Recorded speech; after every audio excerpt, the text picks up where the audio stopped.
Bismillahirrahmanirrahim. Assalamualaikum warahmatullahi wabarakatuh. Yang saya hormati Bapak Dr. Laude Hadini selaku dosen mata kuliah Geomorfologi. Mohon izin saya akan mempresentasikan tugas mata kuliah Geomorfologi dengan judul bentuk lahan organik oleh Rudin NIM G2S1220009.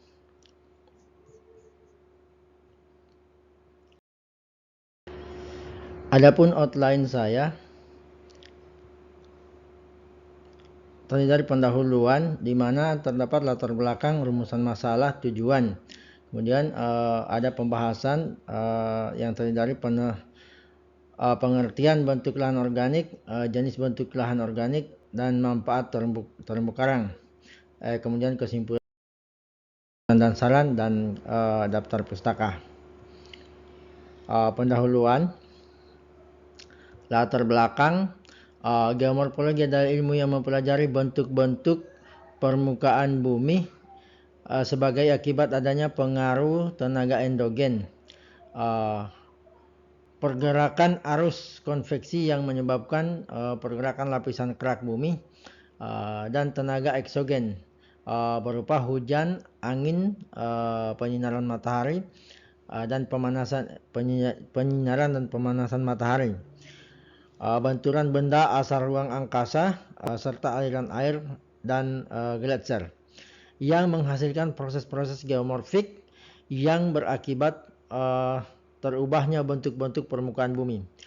Objek utama geomorfologi ialah bentuk lahan, proses geomorfologi genesa, dan evolusi pertumbuhan bentuk lahan, beserta hubungannya dengan aspek lingkungan. Oleh karena itu, untuk menganalisis bentuk lahan lebih sesuai dengan didasarkan pada bentuk lahan, maka klasifikasi bentang lahan juga akan lebih sesuai jika didasarkan pada unit-unit bentuk lahan penyusunnya. Menurut Verstappen tahun 1983 telah mengklasifikasikan bentuk lahan berdasarkan genesisnya menjadi 10 macam bentuk lahan asal proses, yaitu bentuk lahan asal proses vulkanik, bentuk lahan proses struktural, dan seterusnya. Dan pada kesempatan ini saya mendapat bagian pada bentuk lahan asal organik sebagaimana judul saya.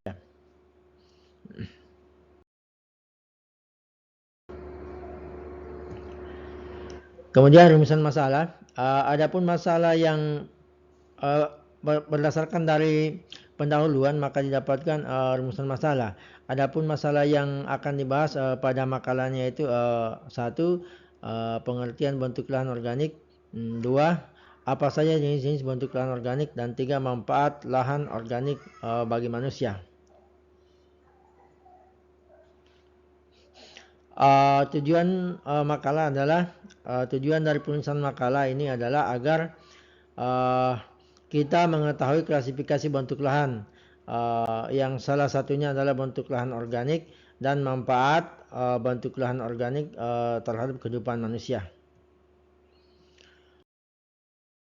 Pembahasan pengertian bentuk lahan organik. Bentuk lahan asal organik adalah bentuk lahan atau landform yang secara alamiah terbentuk dari proses kegiatan makhluk hidup. Contohnya adalah bentuk lahan terumbu karang. Pada dasarnya, terumbu karang yang terbentuk berasal dari endapan kalsium karbonat dan atau kapur yang dihasilkan oleh organisme karang dan tambahan dari alga berkapur serta organisme lain yang mengsekresi kalsium karbonat lain. Proses pembentukan terumbu karang membutuhkan waktu jutaan tahun yang lalu sebelum Masehi. Terumbu karang terbentuk secara organik dan relatif perlahan sehingga lebih memungkinkan adanya campur tangan manusia dalam pertumbuhannya. Pengertian bentuk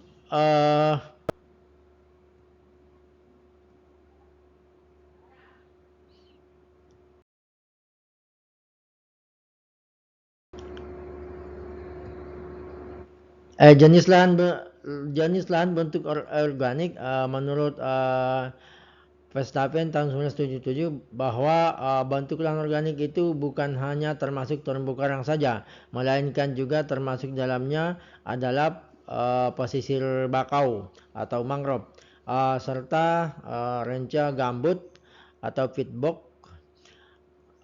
Berbagai macam bentuk lahan bentukan asal organik antara lain terumbu karang. Terumbu karang koral atau reef merupakan salah satu organisme. Bentukan tersebut terjadi dari endapan batu gamping cangkang dengan struktur tegar yang tahan terhadap pengaruh gelombang laut. Faktor-faktor yang mempengaruhi terhadap pembentukan bentuk terumbu karang adalah temperatur, salinitas, kemudian kedalaman laut, sirkulasi air laut, kemudian persediaan nutrisi, turbulensi, dan turbiditas menurut Siswandono 1987. Kemudian terumbu karang, jenis bentuk lahan organik diantaranya terumbu karang. Terumbu karang adalah sekumpulan hewan karang yang bersimbiosis dengan sejenis alga yang disebut zooxanthellae. Koloni karang dibentuk oleh ribuan hewan kecil yang sering disebut polip. Karang terdiri satu polip saja yang mempunyai bentuk tubuh seperti tabung dengan mulut yang terletak di bagian atas dan dikelilingi oleh tentakel. Namun kebanyakan spesies satu individu berkembang menjadi banyak individu yang disebut koloni. Hewan ini memiliki ciri khas dan warna beraneka ragam serta dapat menghasilkan kalsium karbonat.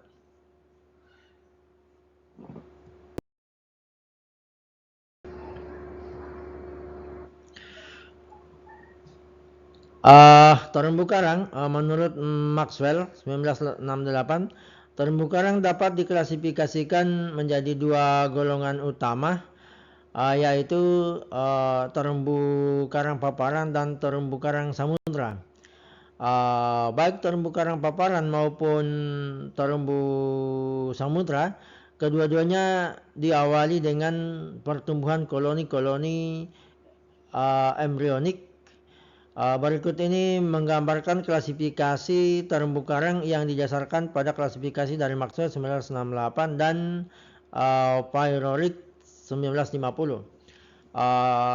Misalnya terumbu karang paparan itu koloni embrionik dibagi menjadi terumbu pelataran, terumbu gubah, terumbu memanjang, terumbu pelataran memanjang, terumbu pelataran teresorpsi, kemudian terumbu sumuat, terumbu dinding, terumbu taring, kemudian terumbu cincin atau terumbu cincin terbuka, kemudian terumbu cincin tertutup.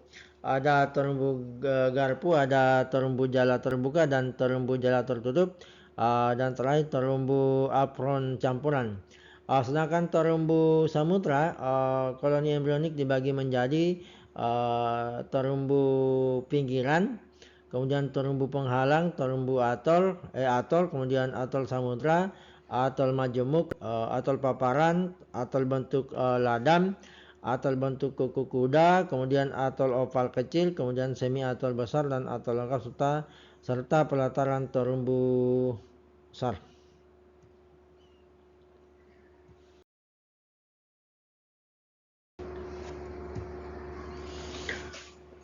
Kemudian terumbu karang tepi.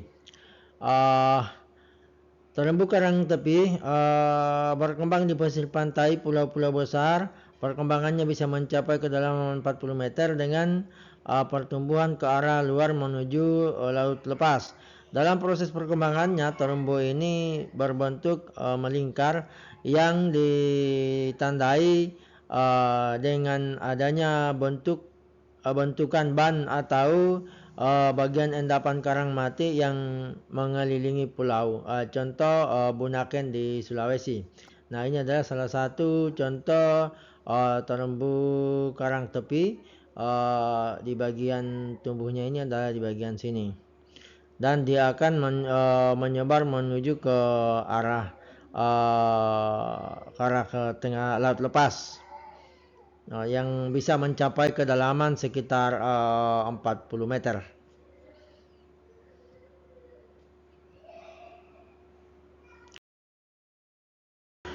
Kemudian terumbu karang penghalang.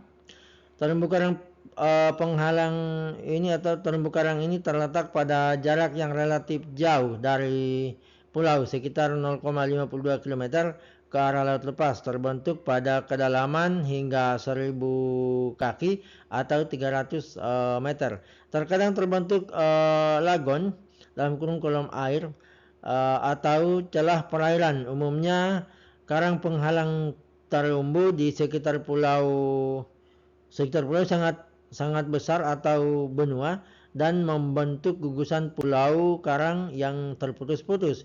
Contoh Batuan Tengah atau Bintan, Kepulauan Riau, Spermonde dan Sulawesi Selatan, dan Kepulauan Banggai, Sulawesi Tengah. Nah, ini adalah contoh dari terumbu karang penghalang di mana tadi dikatakan bahwa ada terbentuk kolam-kolam air. Nah, ini kolam-kolam air seperti ini. Nah, ini ada salah satu ya, ini kolam airnya ini.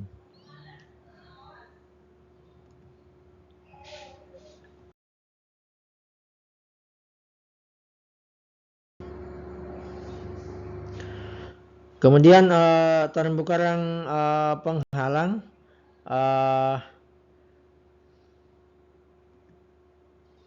terumbu karang yang berbentuk cincin yang mengelilingi batas dari pulau-pulau vulkanik yang tenggelam sehingga tidak terdapat perbatasan dengan daratan. Menurut Darwin, terumbu karang cincin merupakan proses lanjutan dari terumbu karang penghalang dengan kedalaman rata-rata 45 meter. Contoh Takabonerate, Sulawesi, kemudian Maratua, Kalimantan Selatan, Pulau Dana, NTT, dan Mapia, Papua. Nah, ini adalah contoh salah satu terumbu karang cincin. Jadi dia berbentuk seperti cincin atau di tengah-tengahnya itu ada air atau air laut yang agak luas.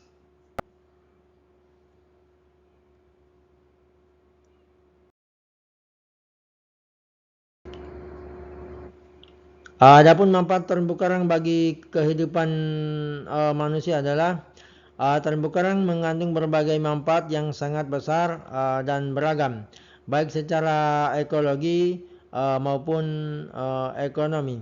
Estimasi jenis manfaat yang terkadang dalam terumbu karang dapat diidentifikasi menjadi dua, yaitu manfaat langsung dan manfaat tidak langsung. Manfaat dari terumbu karang yang langsung dapat dimanfaatkan oleh manusia adalah sebagai tempat hidup ikan yang banyak dibutuhkan manusia dalam bidang pangan, seperti ikan kurapu, ikan baronang, ikan ekor kuning, dan batu karang. Ini adalah contoh dari di mana karang adalah tempat berkembang biak ikan karang. Ikan hias. Kemudian terumbu karang juga dapat dimanfaatkan sebagai tempat para wisata, di mana wisata bahari ini melihat keindahan bentuk dan warna dari terumbu karang tersebut.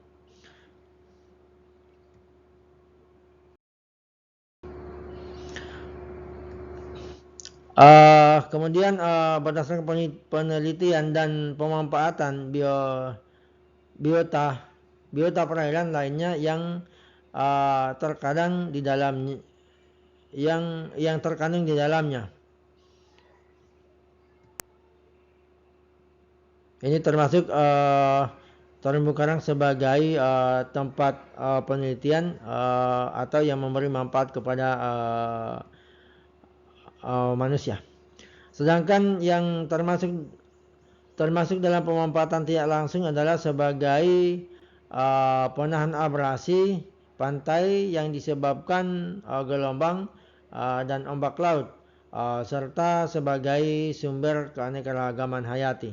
Nah, contohnya seperti ini. Nah, terumbu karang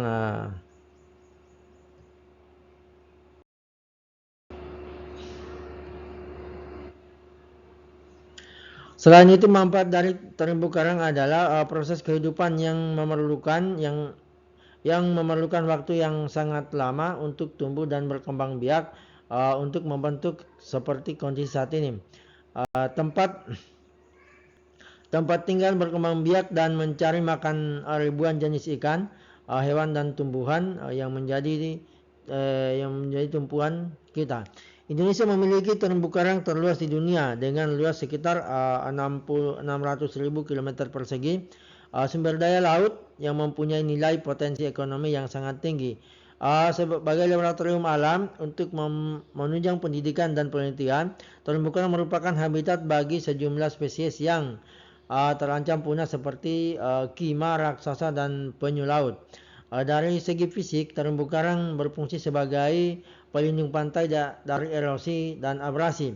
Struktur karang yang keras dapat menahan gelombang dan arus sehingga mengurangi abrasi pantai dan mencegah rusaknya ekosistem pantai lain seperti padang lamun dan mangrove.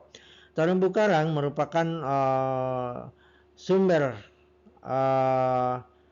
perikanan yang tinggi dari 132 jenis ikan yang bernilai ekonomis.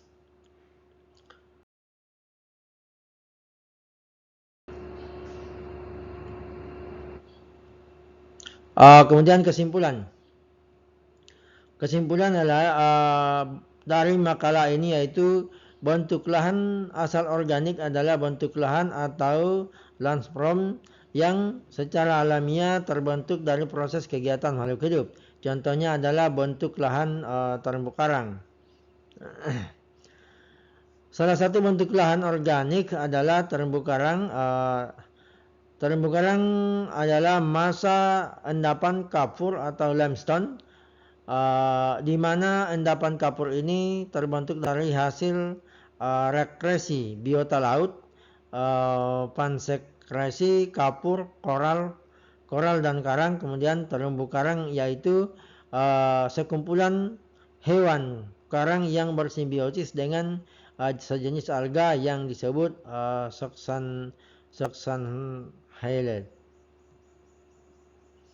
Manfaat dari terumbu karang diantaranya adalah sebagai tempat hidup ikan, objek pariwisata, dan penahan abrasi pantai yang disebabkan gelombang dan ombak laut, serta sebagai sumber keanekaragaman hayati. Kemudian saran, terumbu karang sangat bermanfaat bagi kehidupan manusia dan makhluk hidup lainnya. Oleh karena itu, kita harus menjaga dan melestarikan ekosistem terumbu karang agar tidak rusak dan tidak punah. Daftar pustaka yang saya gunakan adalah sebagai berikut, semuanya dari Om Google. Dan terima kasih. Sekian, wassalamualaikum warahmatullahi wabarakatuh.